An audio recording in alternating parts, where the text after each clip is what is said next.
recognized for 5 minutes. St. Louis, and I thank you, Chairwoman Jackson Lee, for convening this important hearing.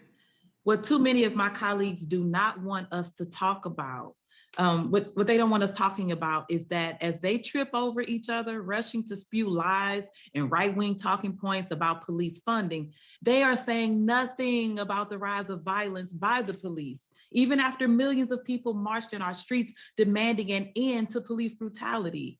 There were only 15 days in 2021 in which police officers didn't kill someone. Last year broke the record for police killings in this country, 1,055 deaths by law enforcement, and that is likely an undercount. In Missouri, Black people are almost 5 times more likely to be killed by police compared to white people, and year after year, despite increases in police budgets, St. Louis has led the country in police killings per capita. Police violence is so pervasive, many Black and marginalized people avoid calling the police when they are undergoing some of the most difficult emergencies. I came to Congress to save lives. I will not back down from that, no matter what some of my colleagues on this committee say. So let's get the truth of what health-informed and evidence-based public safety needs to look like. In St. Louis, our community has taken meaningful steps to transform public safety as a public health issue. Last year, we started a 911 diversion program that has diverted mental health, domestic violence, drug overdose, and trespassing calls to licensed and trained practitioners. Before it started, there were few options for people in crisis: a trip to the emergency room, spending a night in jail, or receiving no help at all.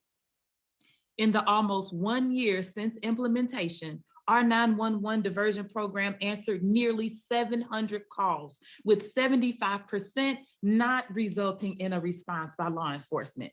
The program saved 2,000 hours of police and EMS time. At the same time, despite no increases in the local police budget, homicides and gun assaults also fell by more than 25%. These are the kinds of programs that have saved lives in St. Louis, in Denver, in Eugene, Oregon, and in communities across our country. So when some of my colleagues try to tell you that transforming public safety, that will mean when you call 911, no first responder will answer. That is a lie. When there's an emergency and you need help, no one will show up. That's what they tell you, but that is a lie. When they tell you that the police need military-grade weapons and equipment like MRAPs to keep us safe, that is a lie. I want us to build a future where communities don't fear for our lives when we call for help. I want trained professionals to come and help when you are undergoing a mental health crisis without fear of death. And that is what I will continue to champion. It is for this reason that I introduced HR 4914, the People's Response Act, to ensure that the federal government is supporting our cities, supporting states and community-based organizations in launching and scaling up our public health alternatives to policing. Let's make sure this is the truth that we're talking about today. So Mr. App, can you provide examples of non-carceral community-based intervention programs that have been successful in curbing community violence? Absolutely. Cognitive behavioral therapy, also known as CBT, can teach high-risk individuals to manage emotions, address conflicts, and think ahead in order to avoid criminal or violent behavior. In Chicago, one CBT program reduced arrests for violent crimes among youth by half, while another reduced shooting and homicide arrests among high-risk individuals by 80%. We've talked a lot about the community violence strategies known as Cure Violence or street outreach. By my count, there's been approximately 4 or 5 evaluations that are positive in showing positive effects of that intervention, while there's 1 or 2 that are showing negative effects. And so the balance of the evidence, I think, is in favor of those programs. We also talked about place-based crime prevention. We haven't talked about hospital-based violence prevention, which is another promising strategy.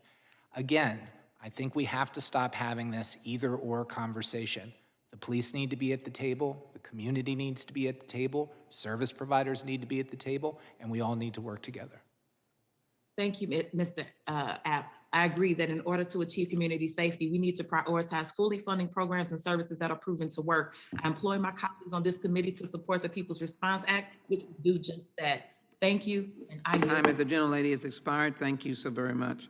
It's now my privilege to yield 5 minutes to the gentlelady from Texas, Ms. Escobar.